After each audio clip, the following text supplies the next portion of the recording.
अस्सलामुअलैकुम, good afternoon, आदाब, सत श्री अकाल, नमस्कार। मैं लाइफ ओके न्यूज़ से MS खान और ये लाइफ ओके न्यूज़ चैनल के लिए, लाइफ ओके न्यूज़ परिवार के लिए बहुत ही हर्ष का विषय है, खुशी का विषय है।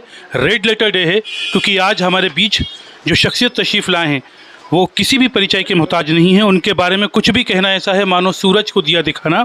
जी हाँ, हम बात कर रहे हैं मध्य विधानसभा के विधायक, महान शिक्षाविद और बहुत ही अच्छे इंसान अली जनाब इज़्ज़त माफ़ आरिफ मसूद साहब की, जिन्होंने जिस दिन से डेमोक्रेसी के माध्यम से आपको चुन कर के भेजा गया है विधानसभा में, उस दिन से लेकर के आज दिनांक तक आप सिर्फ इंसानियत के लिए ही काम कर रहे हैं। आपके लिए मज़हब कुछ भी नहीं है बल्कि इंसानियत ही सबसे बड़ा धर्म है।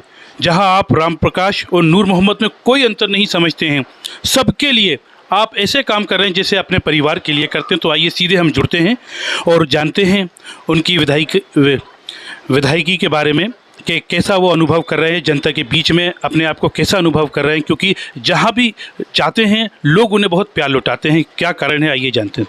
सर, बहुत बहुत स्वागत है आपका। स्वागत। सबसे पहले लाइफ ओके टीम का स्वागत। आज आपके यहाँ आना हुआ और पूरी टीम के साथ मिलके बहुत अच्छा लगा। और सब लोग मिलके काम करते हैं, कोई भी काम टीम वर्क से ही होता है। जब टीम पूरी लगती है तभी रिजल्ट्स आते हैं। और जाहिर है मुझे बनाने में भी सारे लोग तमाम साथी और शहर के लोग लगे, सब ने मोहब्बतें दी, तभी हम चुनकर पहुँचे और बहुत अच्छा लगा। 4 साल हमारे अभी पूरे हुए हैं और उम्मीद कर रहे हैं कि जो बकिया साल बचा है उसमें भी जितने काम लोगों की जो उम्मीदें हैं उस पर उतरने का पूरा कोशिश किया जाए। आदरणीय, जब आप काम करते हैं तो लोग स्वर्गीय रसूल अहमद सिद्दीकी साहब को याद करने लगते हैं। जैसा जब भी उनका नाम आता है तो किसी भी परिवार में ऐसे लोग मिल जाते हैं जो ये कहते हैं कि आज मैं नौकरी उनकी वजह से कर रहा हूँ। ऑन रिकॉर्ड 8,500 लोगों को उन्होंने नौकरी देने का काम किया है। हालांकि आज हालात दूसरे हैं, आप भी विधायक हैं और आपके सदर ने जो काम किए हैं, क्या आप उनको दोहराना चाहते हैं? हाँ, मरहूम रसूल अहमद सिद्दीकी साहब ने बहुत लोगों को शहर के कारोबार और नौकरियों से लगवाया। लेकिन आपने खुद ही कहा कि वो दौर और ये दौर में अंतर है। उस दौर में एक अच्छी सरकारें होती थी जो देश में और प्रदेश में ऐसी सरकारें होती थी जो पब्लिक का सोचती थी, जनता का सोचती थी, नौजवानों का सोचती थी, हर व्यक्ति के लिए सोचती थी और काम करती थी। अब जाहिर है कि एम्प्लॉयमेंट तो है नहीं, ये गवर्नमेंट सिर्फ झूठ की बुनियाद पर बनी हुई गवर्नमेंट है और उनके पास एम्प्लॉयमेंट नहीं है नौजवानों को देने के लिए, रोज़गार देने के लिए, नौकरी देने के लिए। आप सब हालात देख रहे हैं, लेकिन मेरा प्रयास रहता है कि फिर भी जिस तरह से नए लोगों को, नौजवानों को भी कारोबार से लगाया जाए, कोई अच्छे काम किए जाएँ, वो कोशिश करते रहते हैं। और सिद्दीकी साहब के साथ रहकर बहुत सीखा है और उसी पर करने की कोशिश कर रहे हैं। हम देखते हैं कि हमारे बच्चे 12th के बाद उच्च शिक्षा में वो मुकाम हासिल नहीं कर पाते हैं जिसके वो हकदार होते हैं। बचपन से ही उनको कंपटीशन स्तर की कोचिंग का अनुभव नहीं होता है, ना ही उनको ये प्लेटफॉर्म दिया जाता है। क्या आप चाहते हैं कि MPPSC, UPPSC में हमारे बच्चे आगे आएँ, नीट जैसे एग्ज़ाम को, IIT जैसे एग्ज़ाम को वो क्वालिफाई करें?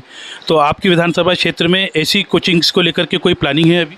नहीं, बहुत सारी कोचिंग चल रही हैं। NGOs जो हैं बहुत सारी कोचिंग चला रहा है। मीकेप से एक बहुत बड़ा काम कर रहा है, मेरी विधानसभा में आपके पास ही रहेगा।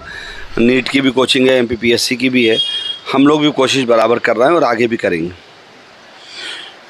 जिस तरह से आप काम करते हैं, कार्यशैली आपकी बिल्कुल अलग है, जुदा है। पहले लोग आपको सिर्फ एक कम्युनिटी का चेहरा मानते थे, लेकिन जब से आप चुने गए हैं तो वो खुद लोग परेशान हैं कि आप के व्यवहार में ऐसा कुछ है भी नहीं कि जिससे कि मज़हब से जोड़ करके देखा जाए।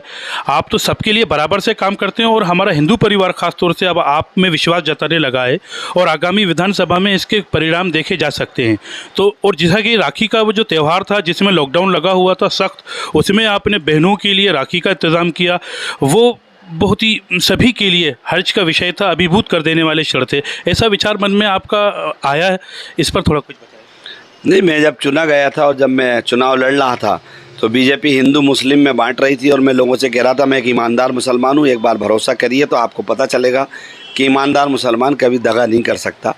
और जाहिर है कि मेरे ऊपर जिम्मेदारी है। सब ने जब भरोसा करके मुझे चुना है तो मेरा हर वर्ग के लिए, हर समाज के लिए मेरी जिम्मेदारी है, मेरा फ़र्ज़ है। और जाहिर है कि अल्लाह की इन सब चीज़ों का जवाब देना है, इंसानियत का जवाब देना है, हुकूक़ का जवाब देना है, तो उस पर मैं काम कर रहा हूँ।